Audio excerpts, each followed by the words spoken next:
यदं वदाशुषि त्वमग्ने भद्रं करिष्यसि तवेत्तत्सत्यमङ्गिरः।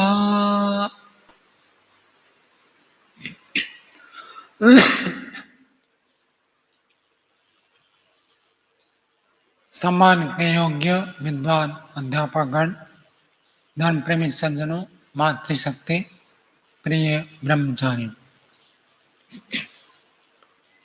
मनुष्य एक सामाजिक प्राणी है। समाज में मनुष्य जीवन जीता है। समाज से हटकर मनुष्य व्यक्तिगत अपने आप जीवन जी नहीं सकता।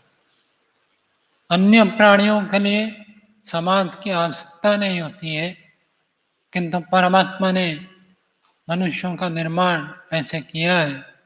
ये सामाजिक प्राणी है, समाज में रहता है, समाज में जीवन जीता है, समाज से इसका जीवन चलता है। व्यक्तिगत समाज से हटकर जीवन जी नहीं सकते हम।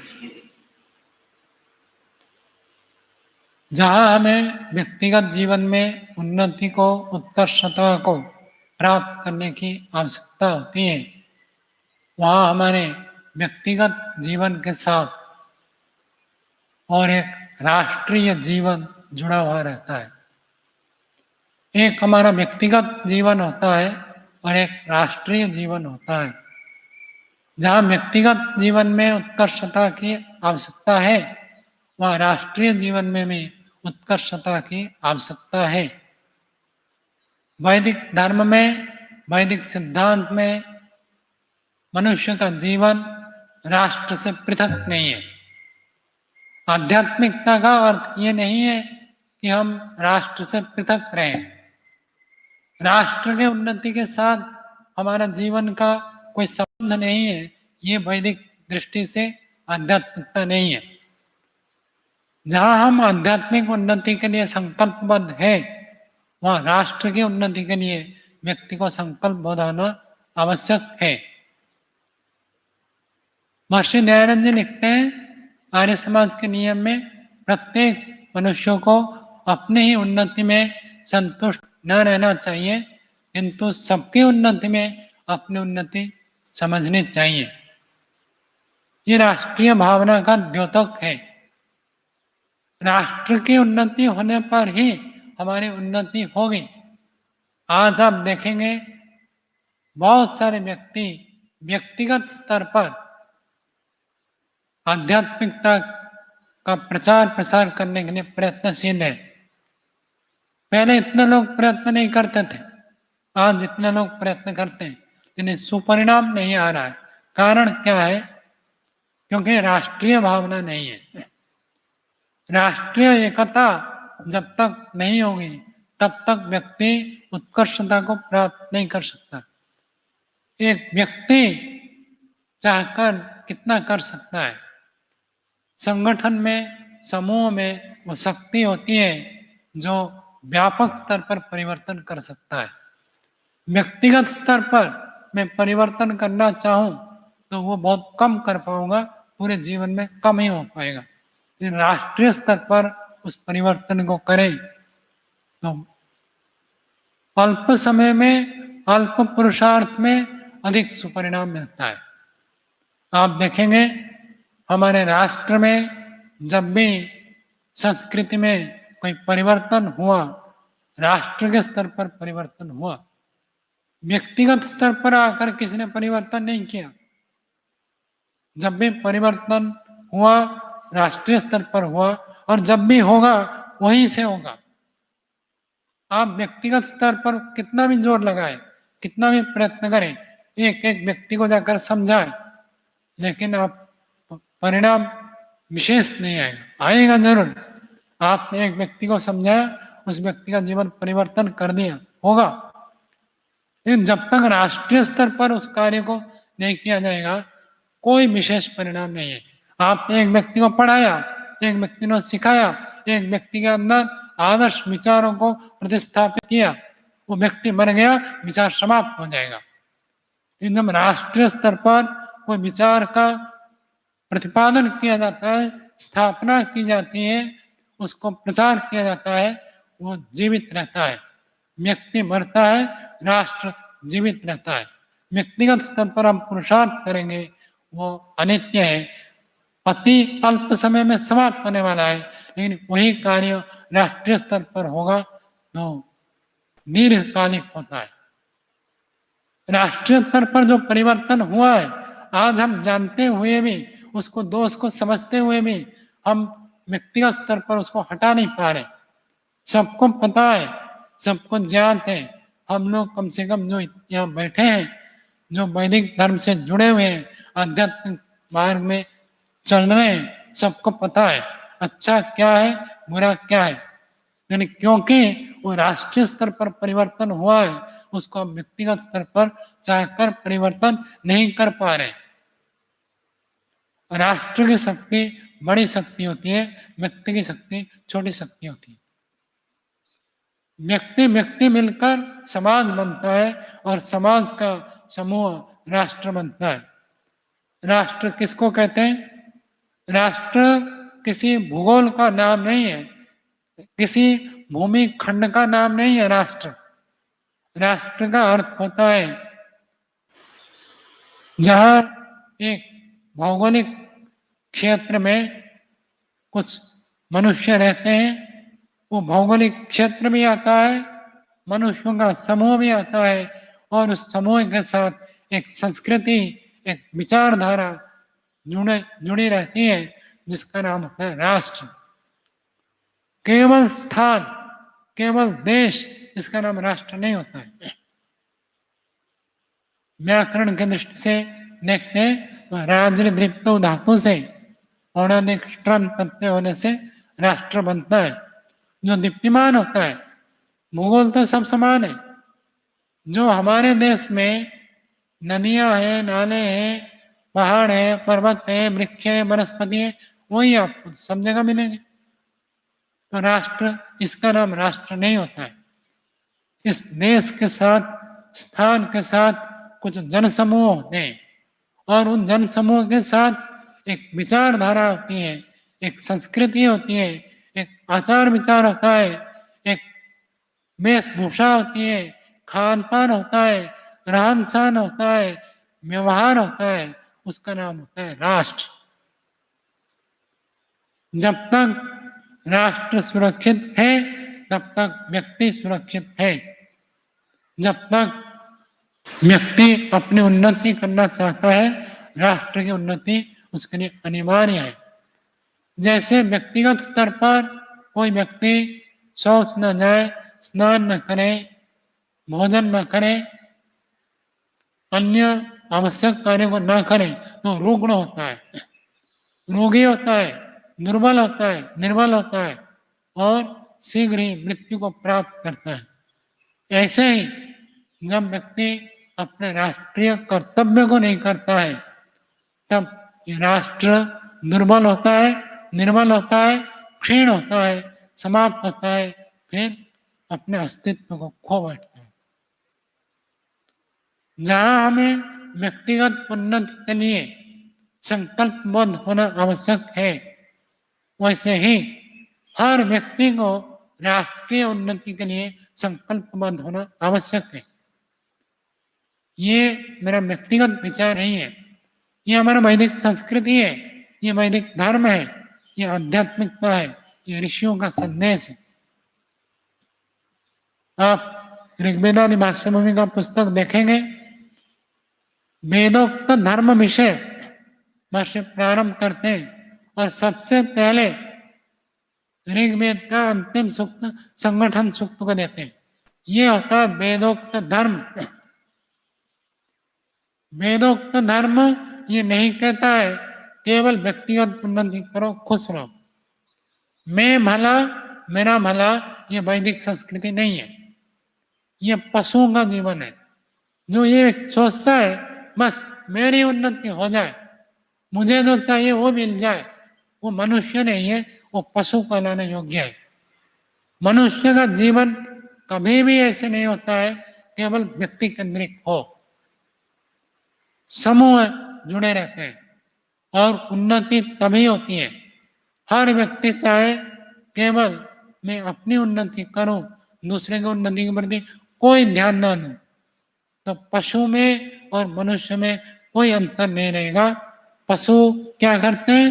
दुर्बल के ऊपर अत्याचार करते हैं, सबल से डरते हैं, दुर्बल के ऊपर अत्याचार करते हैं। मनुष्य भी ऐसे ही हो जाएगा। आज हम यहाँ पर बैठे हैं, आज यहाँ पर हम बैठकर साधना कर रहे हैं, सत्संग कर रहे हैं, ये समाज के कारण कर रहे हैं, राष्ट्र की रक्षा के कारण करते हैं।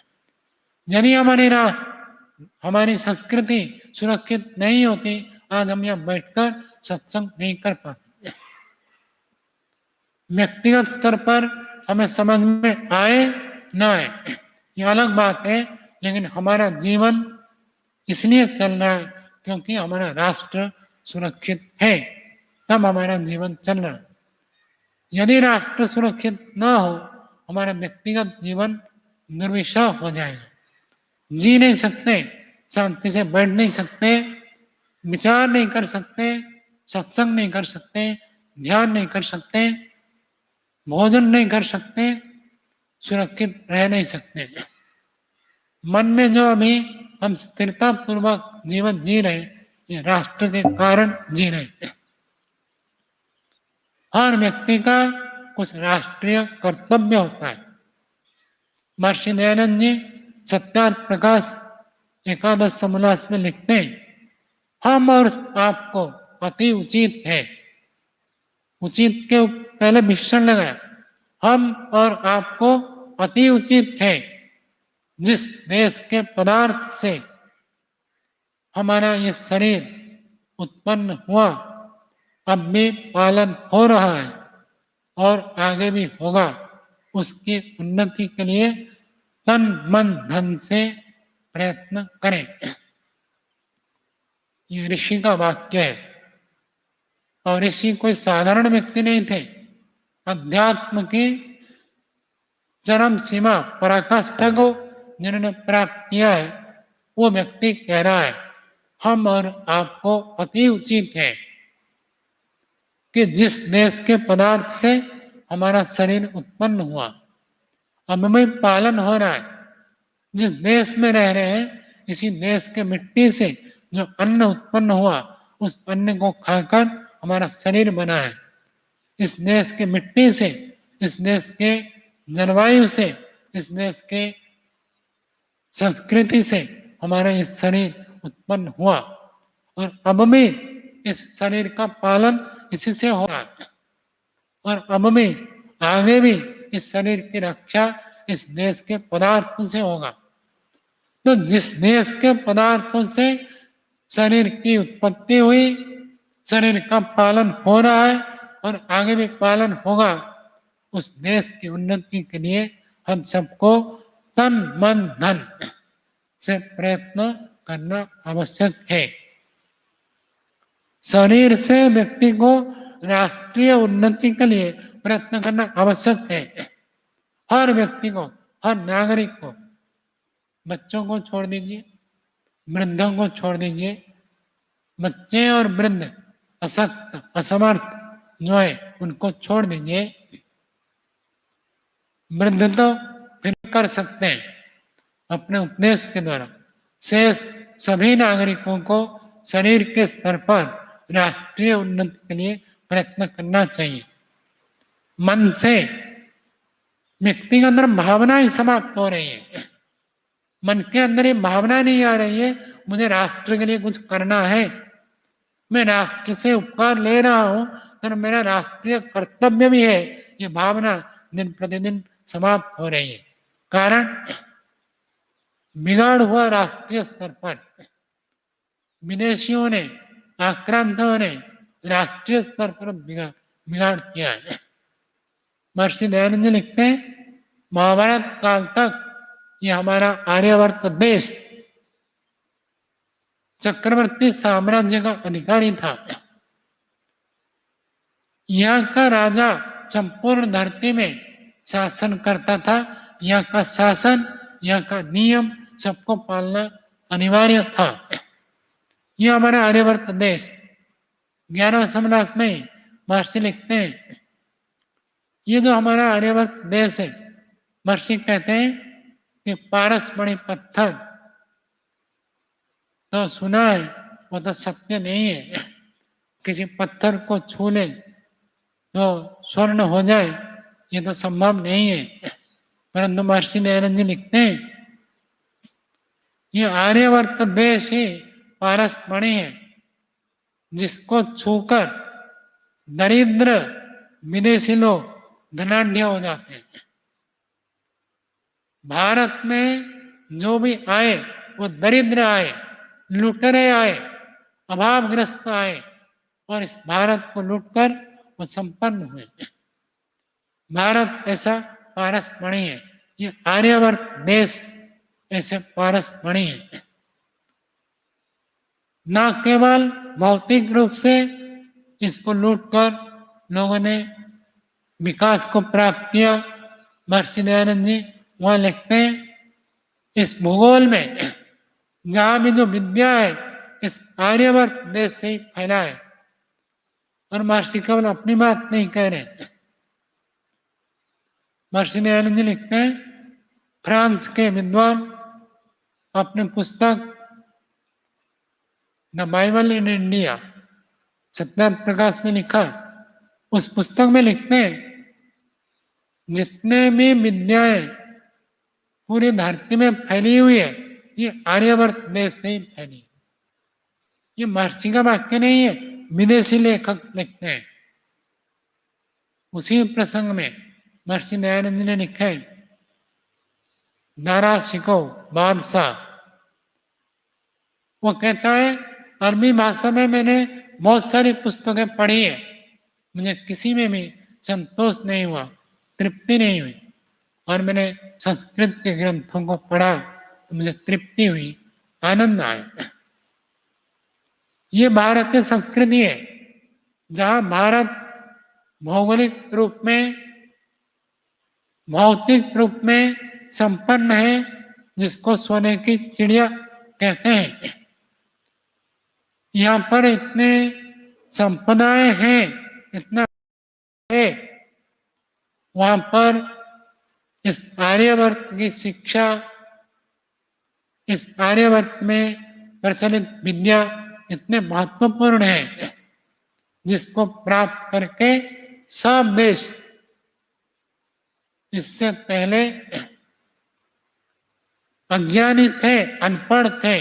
जब भारत से, आर्यवर्त देश से विद्या फैली है, तब उनमें कोई संस्कृति विकसित हुई है। ये महर्षि दयानंद जी सत्यार्थ प्रकाश में लिखते हैं, और ये सत्य है। ऋषि कभी भी झूठ नहीं लिखते हैं। उन्होंने इतिहास के ग्रंथ प्राचीन और अर्वाचीन दोनों का अध्ययन किया, और अध्ययन करके सार रूप में निष्कर्ष दिया। राष्ट्रीय स्तर पर आज भी यदि विद्यालयों में, महाविद्यालयों में, विश्वविद्यालय में यह पाठ पढ़ाया जाए, राष्ट्र के बारे में कुछ नहीं पढ़ाया जाता। राष्ट्रीय भावना को उद्बुद्ध करने के लिए कोई पाठ्यक्रम नहीं है। जैसे आध्यात्मिक भावना को उद्बुद्ध करने के लिए कोई पाठ्यक्रम नहीं है, ऐसे राष्ट्रीय भावना के लिए कोई पाठ्यक्रम नहीं है। राष्ट्र में संचालन कैसे होता है ये तो पढ़ाया जाता है।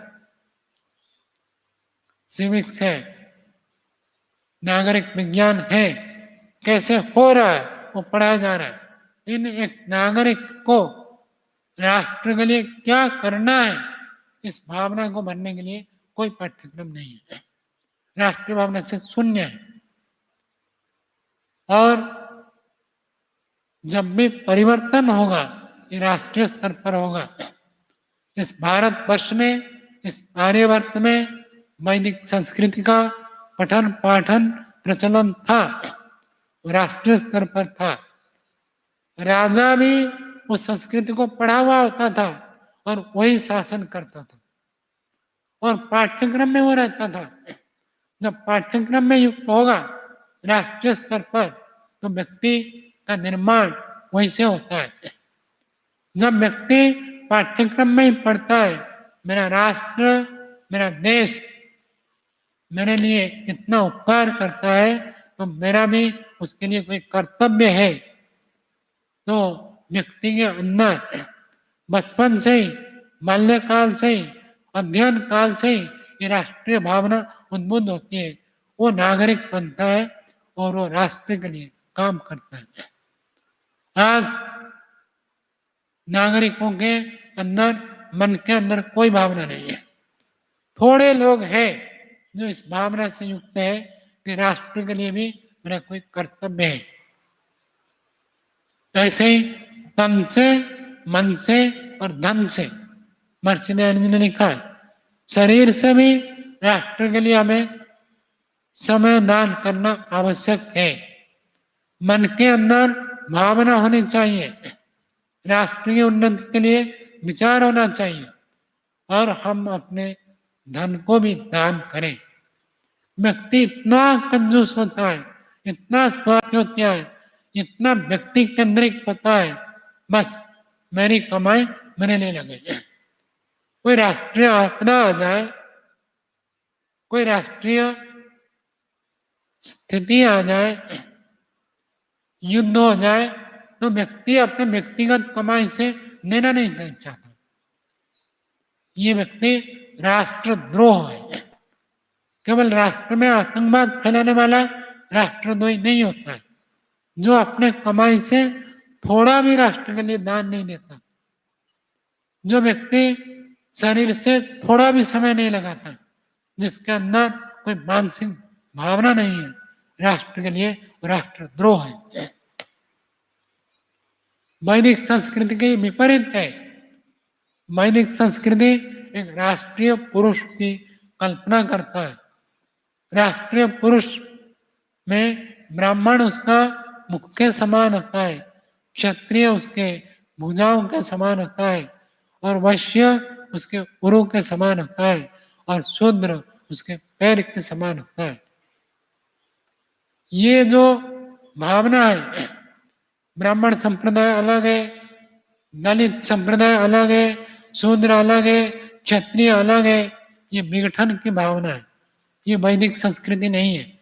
वैदिक संस्कृति संगठन की भावना है, संगठन सूक्त है, अच्छे प्रकार से जुड़कर रहना। जैसे मेरे सिर में चोट लगे तो हाथ तुरंत उठता है रक्षा के लिए, पैर तुरंत दौड़कर जाता है, जंघाओं में बल है, शक्ति है भागने की, दौड़ने की, करने की। ऐसे ही ये पूरा राष्ट्रीय पुरुष एक है। ब्राह्मण अलग, दलित अलग नहीं है। राष्ट्र का एक भाग है ब्राह्मण है, राष्ट्र का एक भाग है शूद्र है, राष्ट्र का ही भाग क्षत्रिय है, राष्ट्र का ही भाग वैश्य है। ब्राह्मण व्यक्ति तभी ब्राह्मण है जब वो राष्ट्रीय एकता की भावना को जन जन के अंदर प्रस्तुत करने में समर्थ है। वही ब्राह्मण सच्चा ब्राह्मण है। जो व्यक्ति पढ़ाता है, अध्ययन करता है, अध्यापन करता है, विद्यार्थी के अंदर, नागरिक के अंदर कोई राष्ट्रीय भावना भरने में समर्थ नहीं है, वो सच्चा अध्यापक नहीं है, वो सच्चा शिक्षक नहीं है, वो सच्चा ब्राह्मण नहीं है।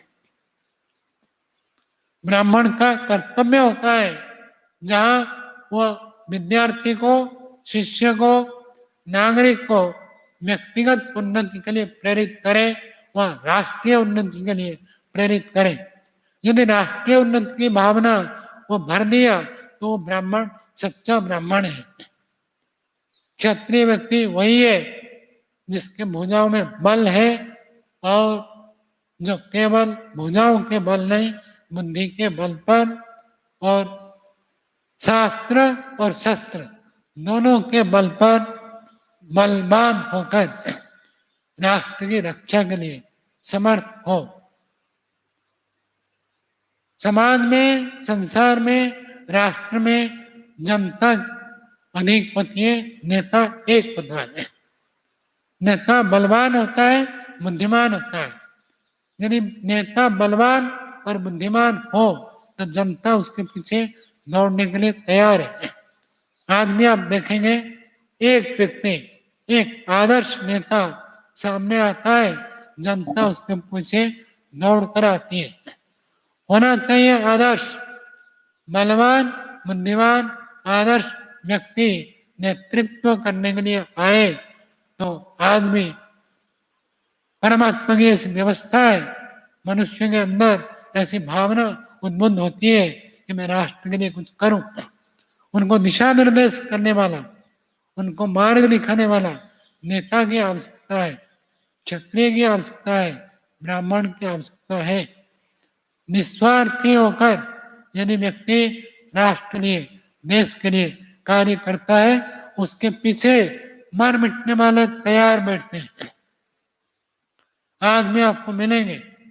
आपको यदि सच्चा ज्ञान है, बल है, बुद्धि है, आप नेतृत्व करने में समर्थ हैं, आपके पीछे मरने के लिए, अपने आप को मिटाने के लिए खूब मिलेंगे।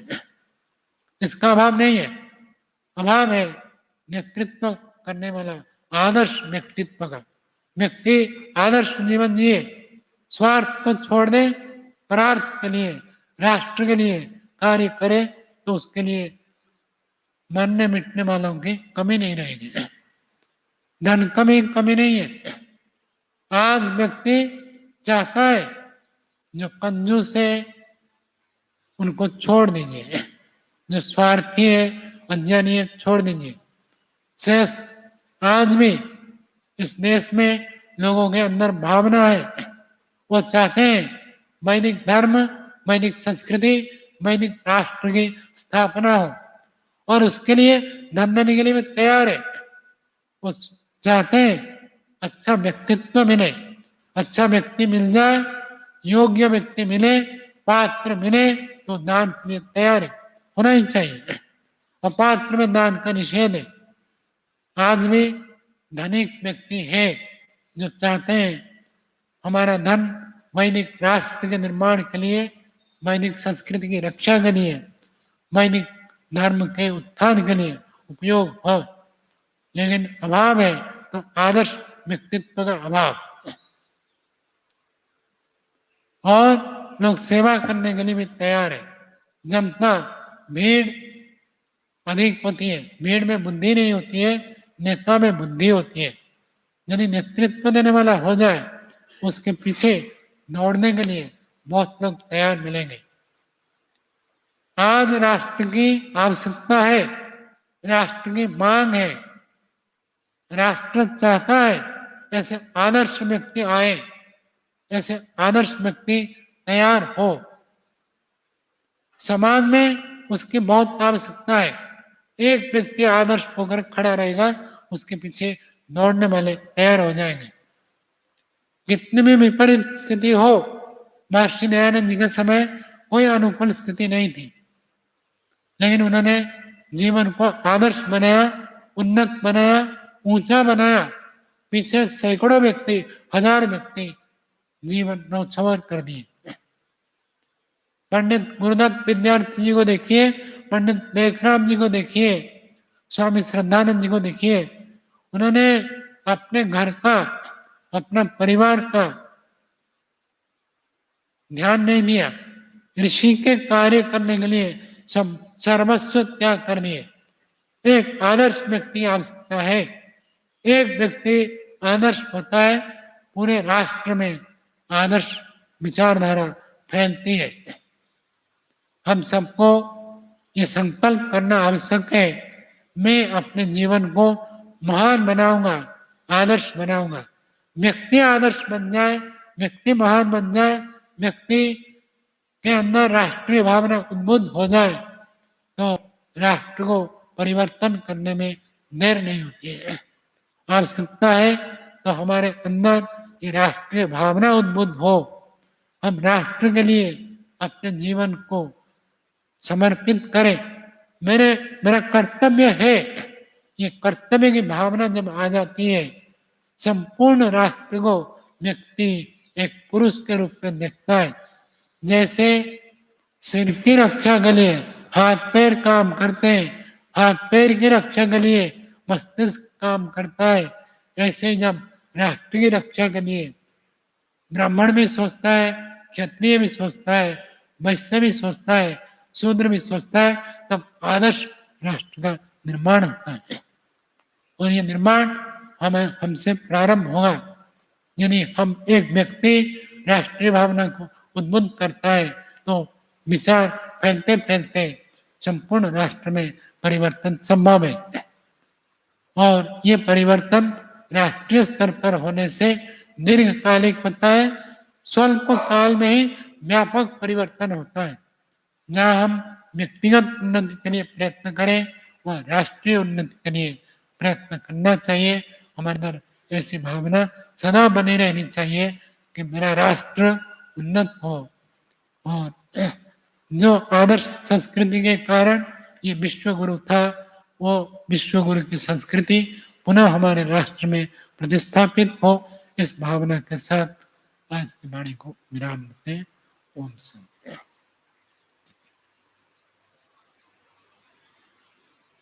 शांति पाठ करेंगे।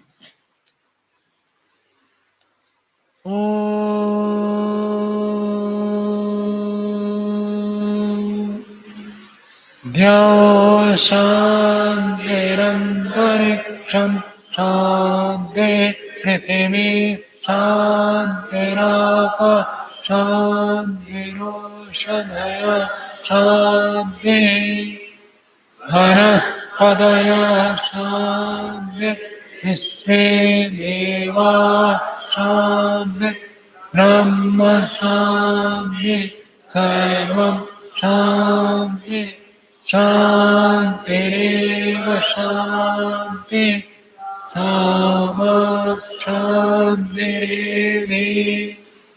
ॐ शान्ति शान्ति शान्ति। सर्वेभ्यो नमः।